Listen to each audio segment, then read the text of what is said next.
दिल्ली जो है G20 के लिए बिल्कुल ही सज चुकी है।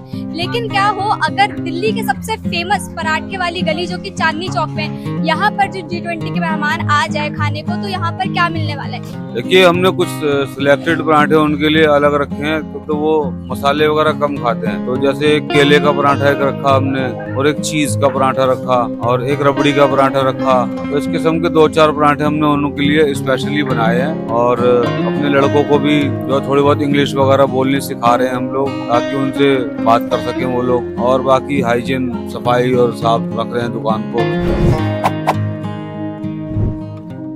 पूरी दिल्ली जो है वो G20 समिट के लिए बिल्कुल ही तैयार हो चुकी है। मतलब दिल्ली जो है G20 के लिए बिल्कुल ही सज चुकी है। लेकिन क्या हो अगर दिल्ली के सबसे फेमस पराठे वाली गली जो कि चांदनी चौक में है, यहाँ पर जो G20 के मेहमान आ जाए खाने को तो यहाँ पर क्या मिलने वाला है, यही जानने के लिए आज हम पहुंचे हैं पराठे वाली गली में जो कि चांदनी चौक में। और मैं आपको दिखा दूं कि मैं चांदनी चौक की सबसे मशहूर पराठे वाली दुकान के सामने खड़ी, जैसे कि आप देख सकते हैं पंडित कन्हैया लाल दुर्गा प्रसाद दीक्षित पराठे वाले। यहाँ पर मैं आपको लेकर आई हूँ आज, और यहीं से मैं आपको बताऊंगी कि इनका क्या मेन्यू रहने वाला है। अगर मेहमान यहाँ पर आ जाते हैं, विदेशी मेहमान अगर यहाँ पे कुछ खाने को आते हैं तो ये उनको क्या देने वाले हैं। बाकी उसी के साथ हम आपको ये भी दिखाएंगे कि यहाँ पर जो है किस तरीके के पराठे मिलते हैं, क्या क्या मिलता है। और मैं आपको दिखा दूं कि ये जो दुकान है वो 1875 से शुरू की गई है और 2023 तक अच्छे से चल रही है। बाकी हमारे साथ मौजूद है शॉप के ओनर। क्या नाम है आपका? गौरव तिवारी। जैसे कि सब जानते हैं G20 को लेकर जो मेहमान आने वाले हैं, अगर वो चांदनी चौक में आ जाते हैं और आपकी शॉप पर आते हैं तो आप उन्हें क्या सर्व करेंगे? देखिए, हमने कुछ सिलेक्टेड पराठे उनके लिए अलग रखे हैं। तो जो बाहर की कंट्री के लोग जैसे आएंगे तो वो मसाले वगैरह कम खाते हैं। तो जैसे एक केले का पराठा एक रखा हमने, और एक चीज का पराठा रखा, और एक रबड़ी का पराठा रखा। तो इस किस्म के 2-4 पराठे हमने उनके लिए स्पेशली बनाए हैं। और अपने लड़कों को भी जो थोड़ी बहुत इंग्लिश वगैरह बोलनी सिखा रहे हैं हम लोग, ताकि उनसे बात कर सकें वो लोग खाने के विषय में। और बाकी हाइजीन, सफाई और साफ रख रहे हैं दुकान को। कब कौन आ जाए तो कुछ कह नहीं सकते इस वजह से। और बाकी जो लोग आ रहे हैं उनके लिए अगर कोई आपको इंडियन डिश खिलानी हो तो उसमें आप क्या सर्व करेंगे उनको? इंडियन डिश खिलानी हो तो मिक्स वेज पराठा, और पापड़ का पराठा, और पनीर चीज का पराठा खिलाना चाहेंगे। जैसा कि आपने देखा कि इन्होंने बताया इस तरीके के वैरायटी के पराठे यहाँ पे खिलाने चाहेंगे। वैसे आप बिना जो लोग आते हैं, दिल्ली के लोग आते हैं, उनके लिए कितने टाइप के पराठे सर्व करते हैं? उनके लिए तो हम 40 तरीके के पराठे हैं, जिसमें कि आलू का, दाल का, गोभी का, मूली का, मटर का, पनीर का, पापड़ का, टमाटर का, रबड़ी का, खुरचन का, केले का, काजू का, करेले का, नींबू का, पुदीने का, हरी मिर्ची का, बेसन मेथी का, चीज का, गुड़ का, मिक्स वेज का, हर किस्म का पराठा मिलता है। सारे नाम याद है आपको? 3 सब्जियों के साथ सर्व किया जाता है। सारा खाना यहाँ पे बिना प्याज और लहसुन का बनाया जाता है। सब्जी में आलू छोले की सब्जी होती है, सीताफल की सब्जी होती है, आलू मेथी की सूखी सब्जी होती है, इमली केले की चटनी होती है, पुदीने की चटनी होती है, और अचार होता है। बाकी आप जो आपने बोला कि उनको इंग्लिश भी सिखाए जा रहे हैं आपके जो है, तो वो बोल पा रहे हैं उस तरीके की इंग्लिश? क्या वो उनको समझा पाएंगे? हाँ हाँ, बिल्कुल समझा पाएंगे। पूरी तैयारी है हमारी।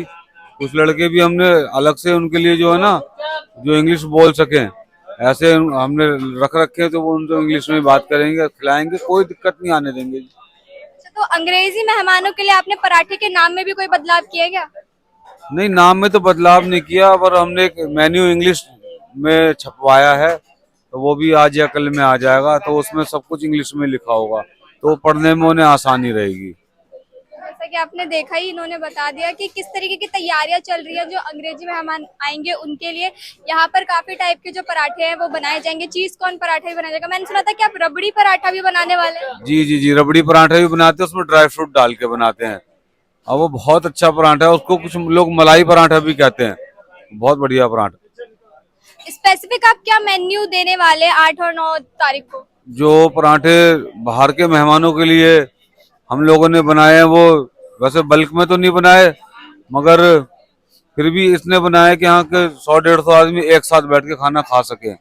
और उनके लिए चीज का पराठा, कॉर्न चीज का, कॉर्न होती है, कॉर्न चीज का, और रबड़ी का, खोए का पराठा, और मलाई का पराठा, ये सब चीजें। केले का पराठा, केले का बहुत अच्छा लगता है अंग्रेजी लोगों को। वो सब हमने उनके लिए बढ़िया से इंतजाम कर रखा है। मसाले से उनको दूर रखा है। मसाले से दूर रखा, मगर फिर भी कुछ लोग बोलते हैं मसाला खाने के लिए हल्का सा, तो फिर थोड़ा मसाला डाल के हम लोग बनाते हैं, नमक डाल। जिस तरीके के मेहमान होंगे उनके लिए मॉडिफाई करेंगे अपना पराठा। बिल्कुल बिल्कुल बिल्कुल, जैसा बताया जाएगा वैसा ही बनाएंगे, उतना ही नपातुला बनाएंगे बिल्कुल। तो क्या कहते हैं आप, भारत की इज्जत को बचा लेंगे? अरे बस इज्जत का तो बहुत हम लोगों को इंडिया की ख्याल रहता है, तो बिल्कुल कोशिश करेंगे कि हमारा भी योगदान रहे इज्जत बचाने में। भारत माता की जय। तो देखा जी, आपने भारत माता की जय बोल दिया है और इन्होंने पूरी कोशिश की है कि जो भारत का जायका है वो विदेशों को बहुत पसंद आने वाला है, क्योंकि यहाँ पर जो है कई वैरायटी के पराठे ये जो है वो सर्व करने वाले हैं विदेशी मेहमानों को। चीज कॉर्न पराठा, रबड़ी पराठा, केले का पराठा, उनके लिए मसाले को दूर रखा गया है। बाकी ये अपने पराठों को मॉडिफाई भी करेंगे अगर उनके टेस्ट के अकॉर्डिंग। तो हम उम्मीद करते हैं कि आपको ये जानकारी बहुत अच्छी लगी होगी, क्योंकि हम जिस तरीके का खाना खाते हैं उस तरीके का खाना विदेशों में खाया जाए ये तो पॉसिबल नहीं है, लेकिन हम इंडिया वाले हैं और हम उनको वैसा ही खाना पका के खिलाएंगे जैसा वो चाहेंगे, क्योंकि हम दिल से इंडियन है। तो इसी के साथ देखते रहे झलको दिल्ली, और G20 के लिए और क्या क्या तैयारियां हो रही है देश में वो हम आपको बताते रहेंगे, और दिल्ली में खास कर तैयारियां चल रही है G20 को लेकर वो भी हम आपको बताते रहेंगे। देखते रहे झलको दिल्ली, सिमरन चांदनी चौक से।